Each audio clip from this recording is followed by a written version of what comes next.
बाजार चुनावी रंग में रंगा हुआ है। लोकसभा चुनाव की तारीखों के ऐलान के बाद बाजार गुलजार है। लगता है चुनावी नतीजों की चिंता को भूल वो निकल पड़ा है नए शिखर, नए आयाम खोजने।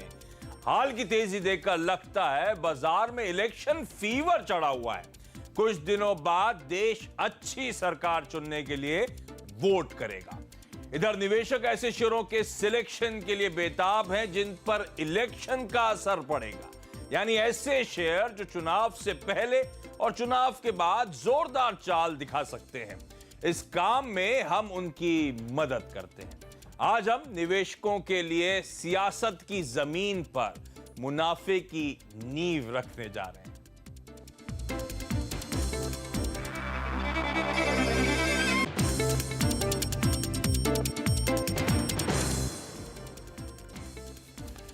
इलेक्शन सिलेक्शन जो आप लोग क्लोजली 12:30 के स्पेशल्स वॉच आउट करते होंगे, आपको लगेगा ये नाम सिमिलर है। आ चुका है, बिल्कुल आ चुका है।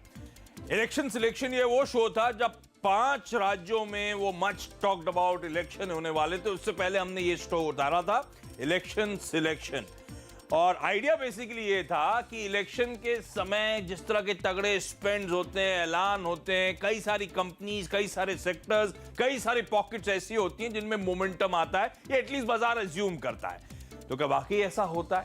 होता है तो उस पॉकेट, उस सेक्टर का सबसे अच्छा बेट कौन सा है, वो जानने की कोशिश थी। अच्छा, 5 राज्यों की जब इलेक्शन वाली बात थी, उससे हो सकता है इस बार की थीम बदलेगी, क्योंकि इस बार आम चुनाव, बड़ा गेम, अलग तरह से आचार संहिता लागू हो गई है, तो काफी सारी सेक्टर्स बदलेंगे। लेकिन आइडिया बेसिकली वही है, अच्छे स्टॉक चुनने का जो इलेक्शन थीम से ड्राइव हो सकते हैं। शायद मदद करने के लिए आज देश के जो जाने माने mid cap space stock selections के लिए, अपनी पिक्स के लिए जाने वाले चेहरे हैं आप लोग की स्क्रीन पर। होम कैपिटल के राजेश अग्रवाल और ट्रेड स्विफ्ट ब्रोकिंग के संदीप जैन, आप दोनों का स्वागत है। और राजेश, तो मुझे याद है जब हम लोग इलेक्शन सिलेक्शन का वो शो कर रहे थे 5 राज्यों में, तब राजेश उन पैनलिस्ट में से एक पैनलिस्ट थे, तो राजेश फिर से फीचर करते हुए। लेकिन चलिए शुरुआत करूंगा। इसमें मार्केट का मूड वूड गॉज करने की जरूरत तो है नहीं, नीचे आप लोग की सीरीज में चली रहा है, रिकॉर्ड हाईज पे इक्विटी बैंक निफ्टी पहुंचता हुआ, मोमेंटम बहुत स्ट्रांग। पर ध्यान रखें, मैं पढ़ रहा था इकोनॉमी ऑफ इलेक्शन। इस बार कहा जा रहा है टोटल एस्टिमेटेड कॉस्ट जो होगी इलेक्शंस की, वो $7 बिलियन खर्च करने वाले हैं। ये मैं मानता नहीं, इससे कहीं बड़ा आंकड़ा होगा, लेकिन $7 बिलियन अगर वाकई होने वाले हैं सामने सामने, तो 50,000 करोड़ रुपए के आसपास के खर्च की बात करी जा रही है, जो कि 2014 से 40% ज्यादा होगा जो 2014 के इलेक्शन से। अमेरिकन इलेक्शन जब 2016 में हुए थे तो $6.5 बिलियन खर्च करे गए थे। पर हमारा जो इस तरह का इलेक्शन जम्बूरी समय जो है, ज्यादा हॉटली कॉन्टेस्टेड होगा। आई एम श्योर 2014 के मुकाबले 2019 के आम चुनाव स्पेंड तो इससे कहीं ज्यादा होने वाले हैं। अब इतना तगड़ा स्पेंड होगा, और हम लोग ऐसी बातचीत कर रहे थे तो नीरज, क्योंकि रायबरेली से हैं, यूपी के एकदम पॉलिटिकल लैंडस्केप से वाकिफ हैं, तो बड़ा इंटरेस्टिंग टेक बता रहे थे। सबसे पहले तो जो कंटेस्टेंट्स होते हैं वो सबसे पहला खर्च करते हैं गाड़ियों पे।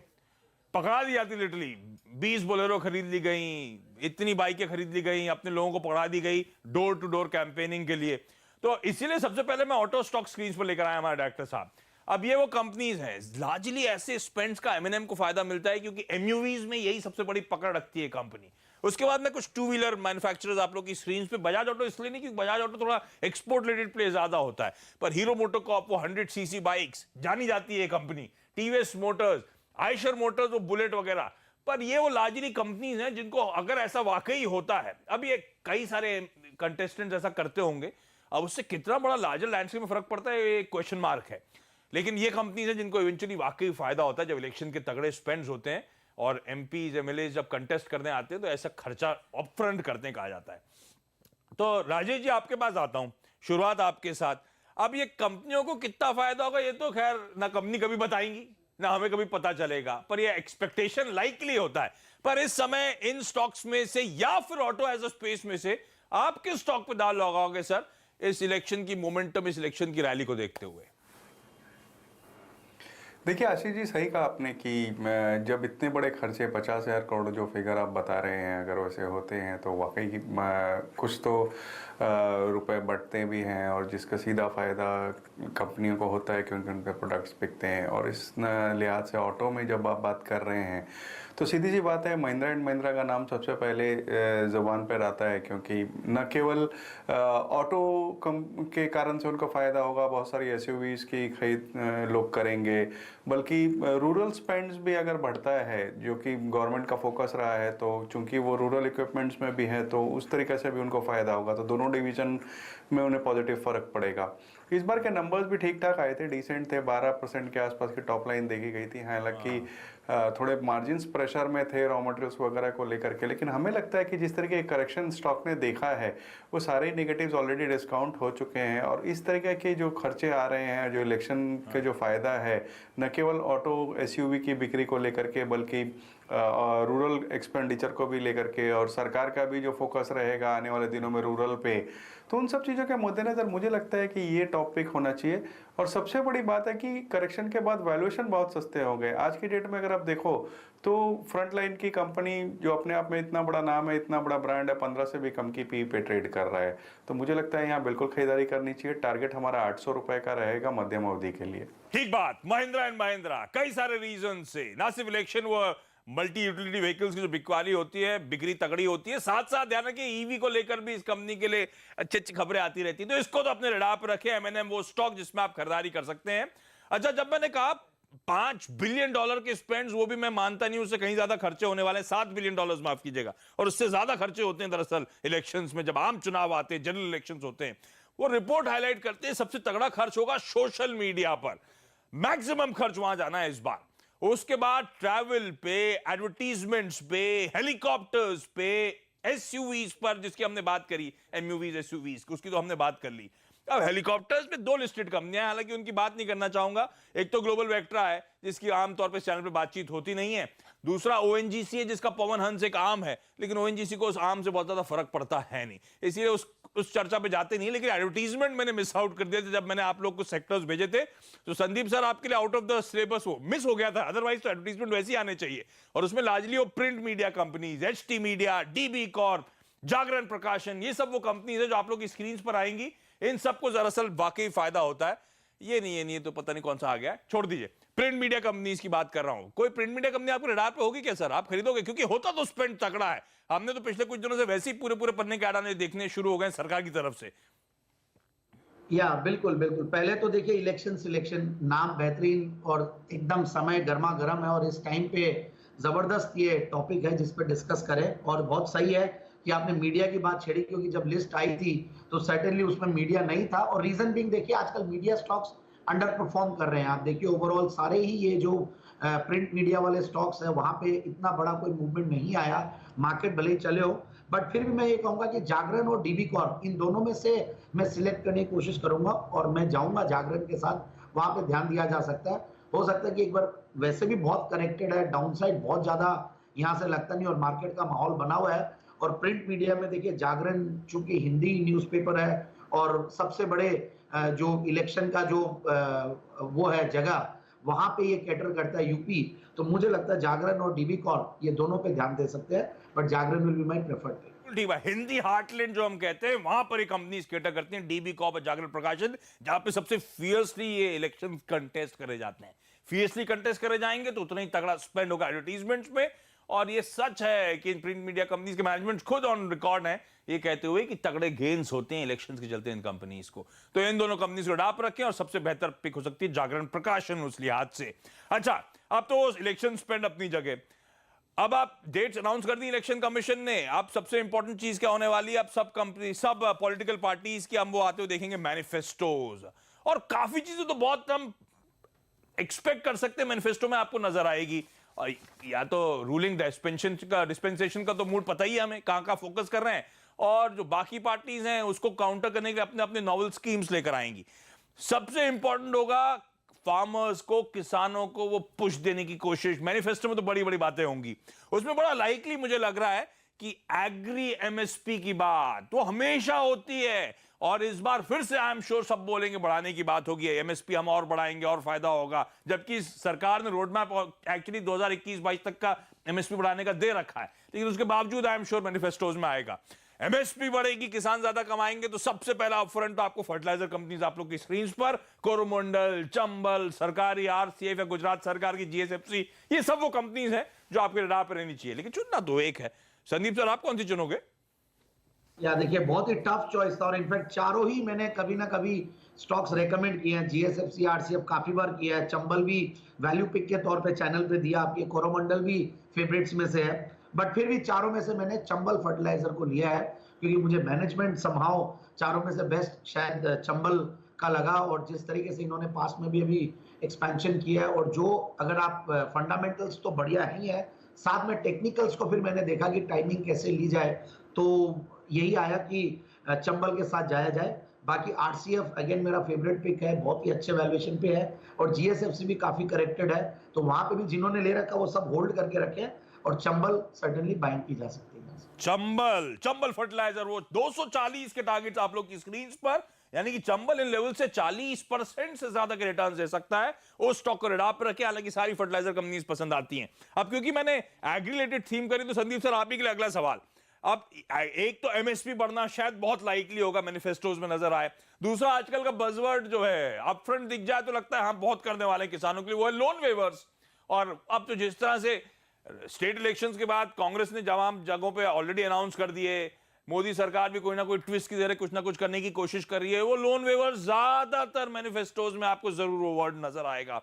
अब ऐसे में जब लोन वेवर्स होंगे तो और भी एग्री रिलेटेड स्कीम्स हैं। मिसाल के तौर पे जैन इरिगेशन, ईपीसी इरिगेशन, अब इसने नाम बदल दिया है, महिंद्रा ईपीसी इरिगेशन हो चुका है, या फिर कावेरी सीड्स, मॉन्सेंटो जैसी कंपनीज, तो irrigation related, drip irrigation, sprinklers वाली कंपनीज, या फिर ये सीड रिलेटेड बिजनेसेस, ये सब भी धंधे फायदे होते हैं। किसान की जेब में पैसा जा रहा है तो इन सब धंधों को इवेंचुअली फायदा होना चाहिए। अब कितना क्या वो अलग बात। संदीप सर, इनमें से किस में दाव लगाओगे आप? है कोई रडार पे या छोड़ दूं? नहीं, बिल्कुल है। देखिए, इस सेक्टर से तो मैंने बहुत सारे स्टॉक्स पहले रेकमेंड किए, और इनफैक्ट एक 2017 वाला फ्रेंडली स्टॉक्स बोल के शो आपके साथ किया था आशीष जी, और उसमें एक्सेल इंडस्ट्रीज के बारे में जिक्र किया था। वो 400 450 का था, और उसके बाद ये मल्टीबैगर बना, और अभी भी मैंने वापस से 1000 रुपए के लगभग वो स्टॉक रेकमेंड किया, और मुझे लगता है कि वहां पे भी चाल आएगी। वो लिस्ट में नहीं था, बट मैंने मोन्सैंटो के बारे में मैंने भेजा है मेरा रिकमेंडेशन। मुझे मोन्सैंटो बहुत बढ़िया लगता है इन लेवल्स पे, और सबसे बढ़िया बात है जो वैल्यूएशंस है वो काफी सस्ते हैं, करीब 25-26 के पी मल्टीपल पे एक एमएनसी, जिसका रिटर्न ऑन कैपिटल एम्प्लॉयड करीब 30% है, रिटर्न ऑन इक्विटी करीब 28% है। फिर साथ में जो ग्रोथ है, पिछले अगर 3 साल की प्रॉफिट की ग्रोथ देखें तो करीब 20% की है। ये स्टॉक मैंने पहले भी रेकमेंड किया था, टारगेट अचीव हुआ, फिर करेक्टेड है। मुझे लगता है इन लेवल्स पे बिल्कुल लेना चाहिए, और यहां से आराम से 3220 तक के टारगेट्स के लिए इस स्टॉक में निवेश करें। अरे वाह, तो 20-22% का अपसाइड मौजूदा दिनों से मॉन्सेंटो आपको डिलीवर कर सकता है, और साथ साथ एक्सेल इंडस्ट्रीज जो इस लिस्ट में आपको नजर नहीं आई थी, लेकिन वो इसी थीम में अगर प्ले करना है तो उस स्टॉक पे भी आप दाव लगा सकते हैं। अच्छा, एक 2014 से आपने नोटिस करा 2019 के बीच में मोदी सरकार ने हाउसिंग को बड़ा थ्रस्ट देने की कोशिश करी है।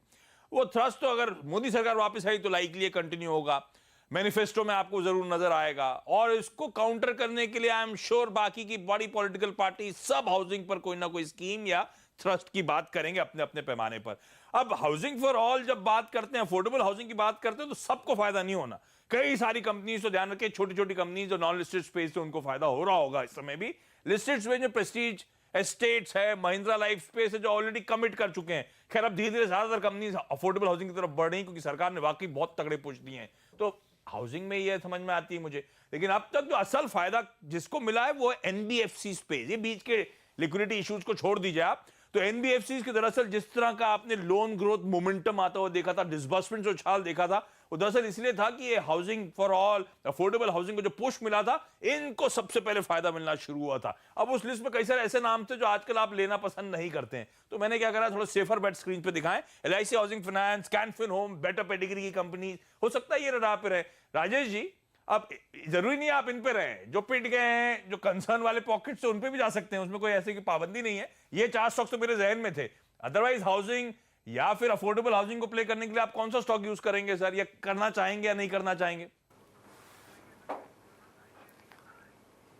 देखिए आशीष जी, हमने ऑलवेज ये मेंटेन किया है कि real estate as a space exciting है, बट जितनी चिंताएं उसमें हैं, जितने कॉर्पोरेट गवर्नेंस के इशू हैं, डेट के इशू हैं, इन्वेंट्री के इशू हैं, इन सब चीज़ों के मद्देनजर रिटेल निवेशकों को वहाँ से दूर रहना चाहिए।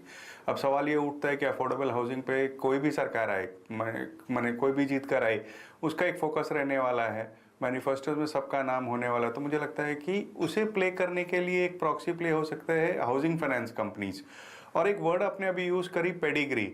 तो पेडिग्री अगर शानदार कही जाए तो इस लिस्ट में आपको मैं समझता हूँ कि LIC हाउसिंग की है, क्योंकि LIC इनकी पेरेंट कंपनी है, जिसके कारण से इनके कॉस्ट ऑफ फंड बहुत ही सस्ते में पड़ते हैं दूसरे के मुकाबले में। लोन बुक अच्छी हो रही है, मैनेजमेंट ने खुद दर्शाया है कि 15% के आसपास की लोन ग्रोथ होगी। डिसबर्समेंट हालांकि इस बार थोड़े से दबाव में देखे गए थे, बट मुझे लगता है कि वो वन ऑफ है।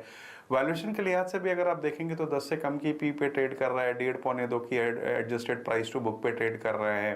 पेडिग्री बहुत शानदार है, लोन बुक की ग्रोथ अच्छी देखी जा रही है। मुझे लगता है कि यही एक ऐसा स्टॉक है जो आउट परफॉर्म कर सकता है। और सबसे बड़ी बात है कि अच्छा खासा करेक्शन झेल चुका है। मुझे लगता है 580 रुपये के टारगेट मध्यम अवधि के लिए, और उसके बाद अगर लंबी अवधि में भी रखना हो तो मैं समझता हूँ इसमें कंटिन्यू किया जा सकता है, बट मध्यम अवधि में हमारा अनुमान है 580 के टारगेट के साथ इसमें खरीदारी करनी चाहिए। तो हाउसिंग फाइनेंस कंपनी ज्यादा बेहतर विकल्प, उसमें LIC हाउसिंग फाइनेंस वो स्टॉक जिस पे आप लगा सकते हैं दाव। ऑफ लेट आपने नोटिस भी करा होगा, इन तमाम हाउसिंग फाइनेंस कंपनी से वापस अच्छी पेडिग्री वालों में वापस उछाल आना शुरू हुआ है। ऋण पे रखें LIC हाउसिंग फाइनेंस को।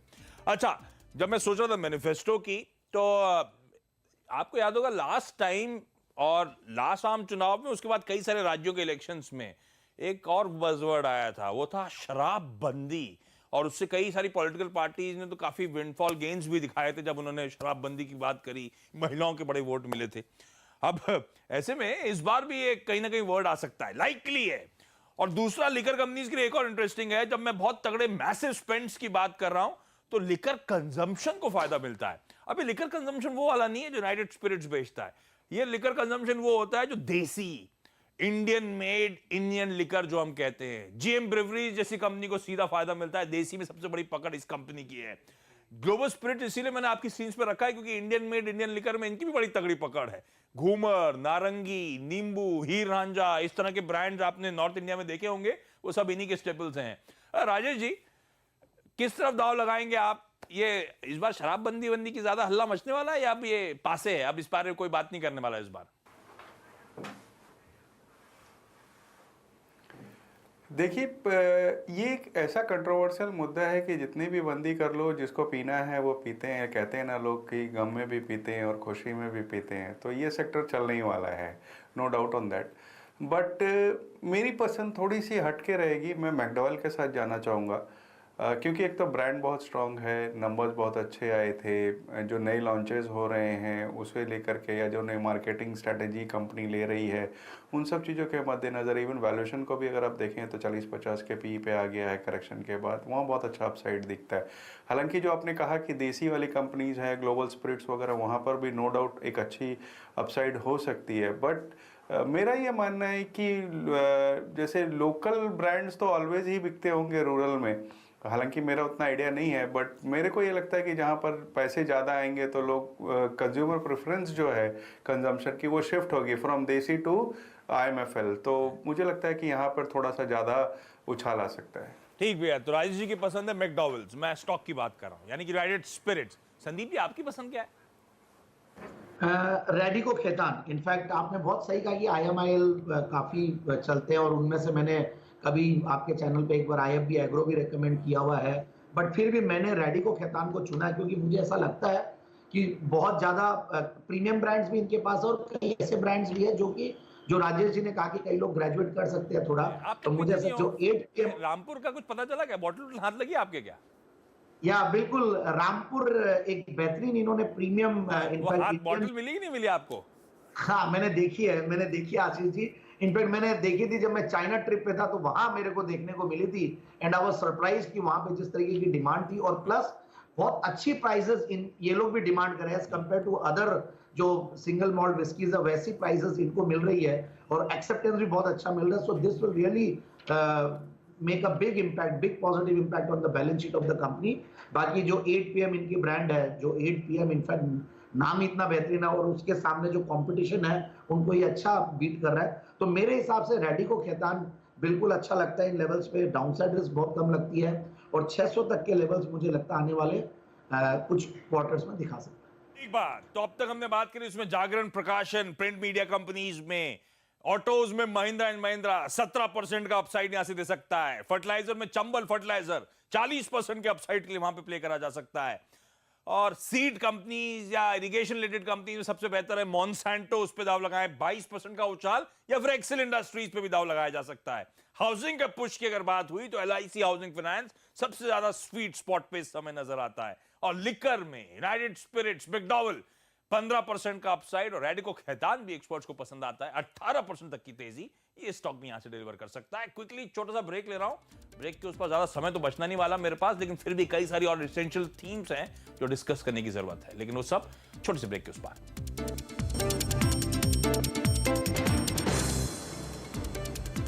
ब्रेक के बाद आपका स्वागत, और क्विकली आगे बढ़ूंगा। समय की बहुत ज्यादा कमी है, लेकिन कुछ इंटरेस्टिंग पॉकेट डिस्कस करनी है।